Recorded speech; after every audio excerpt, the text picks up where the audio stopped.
다음은 더불어민주당 김종민 의원님 질의해 주십시오. 예, 더불어민주당 김종민입니다. 예, 우리 부산지검, 대구지검, 창원지검, 울산지검 다 해당되는 얘기인데요. 부산, 대구 지역 전체에 관련해 가지고 우리 노동조합법 관련 사건들에 대한 처리가 좀 불공정하다 하는 의견들이 있습니다. 이게 이 노동조합법 관련된 사건이라는 게 예전에는 이제 우리 노동자들이 상당히 이제 부당하게 권리가 많이 이제 침해되고 기울어진 운동장이었고 공권력이 사용자 편이었다. 그래서 이제 지금 많이 시정이 돼 가고 있다고 봅니다. 그런데 이제 대한민국이 이제 노조도 상당히 영향력이 세졌고요. 조직력도 세졌고 특히 이제 뭐 비정규직이라든가 중소기업 말고 대규모 노동조합 같은 경우나 이런 경우에는 상당히 이제 강력한 이제 사회 집단이 되고 있어요. 그 지금 이제 이해 충돌 사안이거든요. 이게 이해 충돌 사안이기 때문에 공권력 처리가 공정성이 떨어지면 상당히 큰 문제가 됩니다. 승복을 안 하니까요. 그래서 이 점에서 앞으로 이제 이런 이해 충돌과 관련된 갈등 충돌 사안에 대해서 얼마나 우리 공권력이 공정하게 처리하느냐가 되게 중요한데 우리 4개 지검의 노동조합법 위반 관련돼서 기소율을 보니까 우리 자료 한번 보세요. 13.4% 맨 아래에 있는 게 이제 전체 통계인데 평균 최근 2014년부터 18년 9월까지 13.4%입니다. 일반 형사사건 기소율 37.4%에 비해서 한 약 3분의 1 정도밖에 안 되거든요. 물론 이제 검찰 전체의 노동조합법 관련 기소율이 낮지만 특히 우리 4개 지역은 이제 공단도 많고 그리고 뭐 항만부두 뭐 이런 관련된 업체들이 많아서 사실 노동조합법 위반 사건들이 상당히 많은 지역입니다.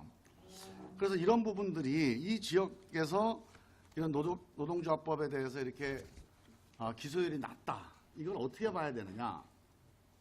우리 창원지검장님께 한번 여쭤볼까요? 예. 창원도 노동조합 관련 사건들이 많죠? 예, 많습니다. 이게 왜 이렇게 노조법 관련 기소율이 낮은 겁니까? 그게 저희들도 안 그래도 통계를 확인을 해봤는데 이 노조법 관련 사건이 매년마다 그 통계 편차가 굉장히 큽니다. 어떤 해에는 기소율이 굉장히 높았다가 어떤 해에는 또 낮아졌다 그러는데 이 사건들이 보면 각 케이스별로 그 사실관계나 이런 증거관계들이 다들 달라서 지금 한 1, 2년 사이의 통계만 가지고 의미 있는 어떤 원인을 말씀드리기가 참 곤란합니다. 아니 1, 2년 사이가 아니고 네네. 저기 보세요. 2014년부터 18년까지 되게 비슷해요. 예? 그 전체 기소율에 비해서 2분의 1 이하입니다. 그래서 이거를 단순히 뭐 그냥 들쑥날쑥이다 이렇게 말씀하시면 안 되고 뭔가 구조적인 요인이 있다고 보셔야 됩니다. 네네. 지금 이제 일반적으로 뭐라고 이제 분석을 하냐. 제가 한번 여러 가지 분석된 의견들 한번 정리를 해볼게요. 일단 기본적으로 검찰이 이 노동 현장에 대한 이해가 부족하다. 전문성이. 그 다음에 좀 편향된 관점을 가지고 있다. 이게 지금 노동사건이 공안부에서 담당을 하죠. 이게 공안부라는 게 뭡니까?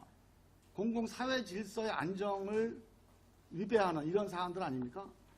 근데 노동조합이 이런 사회 질서를 흔드는 상황이다. 이렇게 보는 시각이 깔려 있는 거 아닌가 이게? 그래서 공안부에서 담당하죠. 전담하죠. 그래서 되게 이 사용자의 노동조합법 위반 행위는 이거는 사회 질서의 안정을 추구하다 생긴 불가피한 행위였다. 위법 행위라고 보지 않을 가능성 이런 게 좀 높다고 봐요. 제가 보기에. 뭐 이런 원인들. 그 다음에 이제 이게 대개 보면 이게 이제 이걸 위법 행위라고 보지 않아서 결국은 형사사건으로 가지 않고 대개 민사로 많이 이게 해결해 나가는, 민사로 안내하는 경향이 강하다. 이렇게 볼 수 있어요. 그 다음에 이제, 되게 기업주, 사업주들과의 인간관계, 친분관계.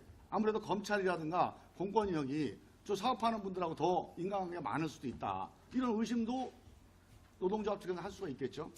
그러니까 이런 여러 가지 요인들이 작용해서 불공정하게 처리되고 있는 거 아니냐. 실제로 통계적으로 보면 고용노동부에서 이게 기소 의견으로 기소 송치 의견으로 전달하는 비율이 한 20% 정도 됩니다. 근데 검찰에서 실제 기소하는 13%밖에 안 되거든요. 그러니까 이거는 이 사안에 대해서 지금 말씀하신 대로 이게 복잡하다고 말씀하신다면 고용노동부 훨씬 전문적인 사람들이거든요. 그 사람들의 기소 의견을 존중해 주는 게 맞아요, 사실. 근데 이런 걸 보면 우리 검찰이 이걸 그동안에 오랫동안 수십 년 동안 공안 사건으로 다뤄오던 그런 그 관습, 관성, 잘못된 편향 이런 것들이 좀 반영되는 거 아니냐. 저는 이렇게 공정성이 떨어지면요. 앞으로는 이제 노동조합이 막 힘이 세서 어떻게 경우에는 노동조합이 부당하게 집단행동을 하는 경우도 생깁니다. 그럴 경우에 사업주가 부당하게 또 사업 기업 운영을 제대로 못하는 피해자가 생길 수도 있는데 지금 공권력이 하는 행위를 봐서는 지금 기본적으로 이런 공정하게 이 이해충돌 사이에서 판결을 해줄 수 있는 이런 정당성이 좀 떨어진다고 볼 수가 있어요. 이런 부분에 대한 보완이 상당히 시급합니다. 그래서 이 부분에 대해서 지난번에 이제 법무검찰개혁위원회도 나왔지만 이 노동전담부를 일단 신설해서 이걸 공안 사건으로 처리하는 이 프레임 이거 좀 벗어나야 된다. 우리 울산지검도 많죠. 울산지검장님 어떻게 보십니까? 네, 노동 사건 많이 있습니다. 네. 그래서 이거를 공안부서에서 하지 말고 공안 사건으로 다루지 말고 노동전담부서를 신설해서 이 노동 관련 사건에 대해서 좀 새로운 관점으로 접근해봐야 된다. 여기에 대해서 어떻게 보세요? 그 부분 대검과 법무부에서 지금 심도 있게 논의 중인 그러니까 것으로 현장에 알고 있는 분, 네, 여기가 이제 노동 관련 사건, 노조법 관련 사건이 많으니까 예. 의견이 어떠시냐는 거예요. 저희는 그거를 일반 형사부에서 처리하는 것보다는 전담 부서에서 하는 게 맞다고 저는 개인적으로 생각하고요. 그 이제 그 명칭이 그게 노동 분야 아니면 공안 분야는 그거는 이제 그 어떤 게 더 효율적이고 또 미래 방향에 맞는지 그 위에 분들이 검토해서 결정하는 게 좋지 않겠나 싶습니다.